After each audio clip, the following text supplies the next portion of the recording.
नमस्कार, स्वागत है एक बार फिर। इस वीडियो में हम भगवद गीता के 9वें अध्याय का 29वां और 30वां श्लोक चैंट करना सीखेंगे। In this video we will learn how to chant the 29th and the 30th shloka of chapter 9 of the Bhagavad Gita. And the shloka number 29 goes like this. 29वें श्लोक को हम इस तरह से चैंट करते हैं।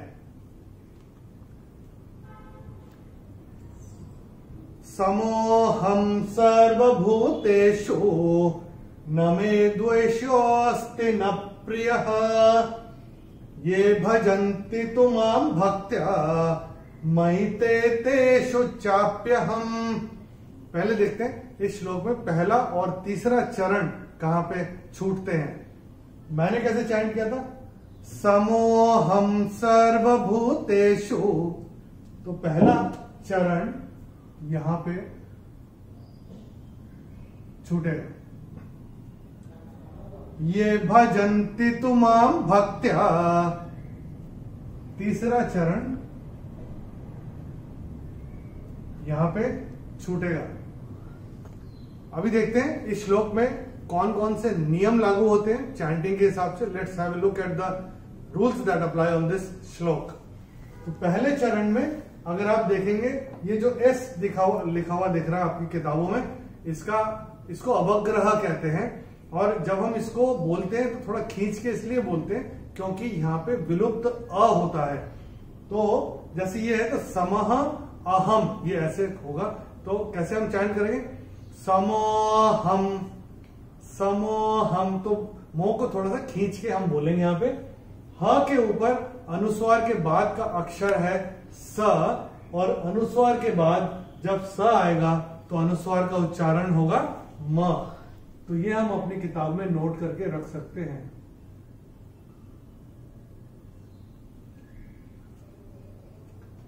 दूसरे चरण में, चरण की समाप्ति पे अगर आप देखेंगे तो विसर्ग आ रहा है। विसर्ग चरण की समाप्ति पे जब आएगा तो विसर्ग का उच्चारण केवल और केवल ह ही होगा।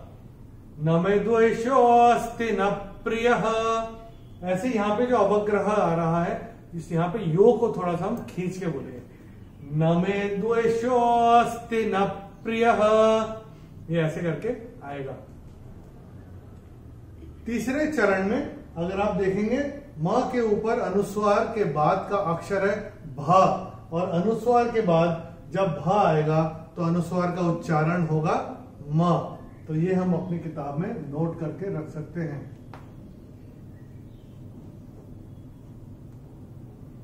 चौथे चरण में चैंटिंग के हिसाब से कोई नियम है नहीं। तो ये कैसे हम चैंट करते हैं? ये भजन्ति तु मां भक्त्या मयि ते तेषु चाप्यहम्, ये ऐसे करके चैंट करते हैं। चलिए एक बार मिलके चैंट करते हैं। मैं करूंगा, मेरे पश्चात आप चैंट करिएगा। समोहम सर्वभूतेषु समोहम सर्वभूतेषु न मे द्वेषोऽस्ति न प्रियः न मे द्वेषोऽस्ति न प्रियः ये भजन्ति तु मां भक्त्या ये भजन्ति तु मां भक्त्या मयि ते तेषु चाप्यहम् मयि ते तेषु चाप्यहम्। चलिए 30वां श्लोक देखते हैं।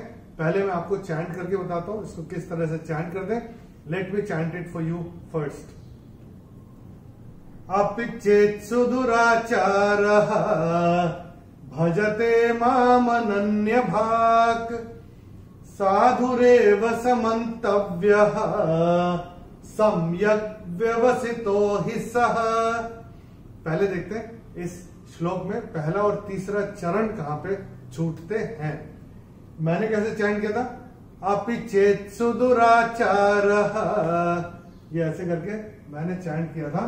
तो पहला चरण श्लोक का यहां पे छूटेगा। साधुरेव समन्तव्यः, तीसरा चरण यहां पे छूटेगा। अभी देखते हैं इस श्लोक में चैंटिंग के हिसाब से कौन कौन से नियम लागू होते हैं। Let's have a look at the rules that apply on this श्लोक। पहले चरण में अगर आपने ध्यान दिया हो, मैंने कैसे चैंट किया था, अपि चेत सुदुराचारः। आपकी किताब में अगर आप देखेंगे चेत सुदुराचारो ऐसे लिखा हुआ है। यहाँ पे एक नियम लागू होगा, पहले और तीसरे चरण की समाप्ति पर ओ का उच्चारण जो है विसर्ग होता है। तो ये हम अपनी किताब में नोट करके रख सकते हैं। ओ को ऐसे स्ट्राइक ऑफ करके यहाँ पे विसर्ग लगा के रख सकते हैं। अपि चेत सुदुराचारः, ये ऐसे करके आएगा। दूसरे चरण में चैंटिंग के हिसाब से कोई नियम है नहीं। तीसरे चरण में चरण की समाप्ति पे जो विसर्ग आ रहा है उसका उच्चारण केवल और केवल ह होगा, क्योंकि वो चरण की समाप्ति पे आ रहा है। साधुरेव समन्तव्यः, ये ऐसे करके आएगा। ऐसे ही चौथे चरण में चरण की समाप्ति पे स के बाद जो विसर्ग आ रहा है उसका उच्चारण केवल और केवल ह ही होगा। सम्यक व्यवसितो हि सः, ये ऐसे करके आएगा। चलिए एक बार मिलके चैंट करते हैं। मैं करूंगा, मेरे पश्चात आप चैंट करिएगा। अपि चेत सुदुराचारः, अपि चेत् सुदुराचारः, भजते मामनन्यभाक्, भजते मामनन्यभाक्, साधुरेव समन्तव्यः, साधुरेव समन्तव्यः, सम्यक् व्यवसितो हि सः, सम्यग् व्यवसितो हि सः। चलिए एक बार दोनों श्लोक रिवाइज करते हैं। Let's experience the bliss of the Bhagavad Gita chanting. मैं चैंट करूंगा, मेरे पश्चात आप चैंट करिएगा।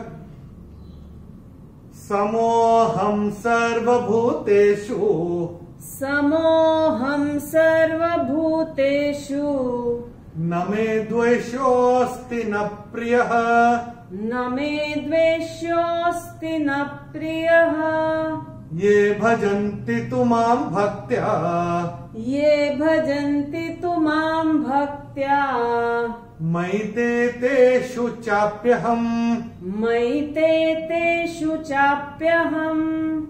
अपि चेत् सुदुराचारः, अपि चेत् सुदुराचारः, भजते मामनन्यभाक्, भजते मामनन्यभाक्, साधुरेव समन्तव्यः, साधुरेव समन्तव्यः, सम्यग् व्यवसितो हि सः, सम्यग् व्यवसितो हि सः।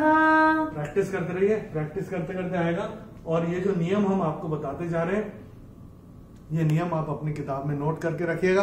कभी जब अकेले बैठ के चैंट करेंगे तो काफी हेल्प होती है इससे, और चैंट हम सही तरीके से कर पाते हैं। अगर आप हमारे चैनल पे पहली बार आए हैं तो आप हमारे चैनल को सब्सक्राइब करना मत भूलिएगा और वीडियो को लाइक और शेयर करना मत भूलिएगा। और अगर आप पहली बार आए हैं तो हम आपसे विनती करते हैं कि आप हमारे पहले अध्याय के पहले श्लोक से जो वीडियोस हैं वहां से देखना शुरू करेंगे तो आपको समझ में आएगा, जहां पे हमने नियम और श्लोक का जो कंस्ट्रक्ट होता है, संरचना जो श्लोक की है, काफी विस्तार से हमने बताया है। चौथे अध्याय तक हमने एक एक श्लोक करके उसमें बताया है, तो आपको चौथे अध्याय तक आप भी काफी कंफर्टेबल हो जाएंगे। उसके बाद दो दो श्लोक हम लेके चल रहे हैं, जैसे इस वीडियो में हम लेके आए हैं। अगले वीडियो में हम भगवत गीता के 9वें अध्याय का 31वां और 32वां श्लोक चैंट करना सीखेंगे। In the next video we will learn how to chant 31st and the 32nd shloka of chapter 9 of the Bhagavad Gita. इन दोनों श्लोक का भावार्थ हमने वीडियो के डिस्क्रिप्शन में अंग्रेजी और हिंदी में दिया हुआ है। जिस भाषा में आप कंफर्टेबल हो, देखना चाहें तो देख सकते हैं, रेफर कर सकते हैं। हरिओम।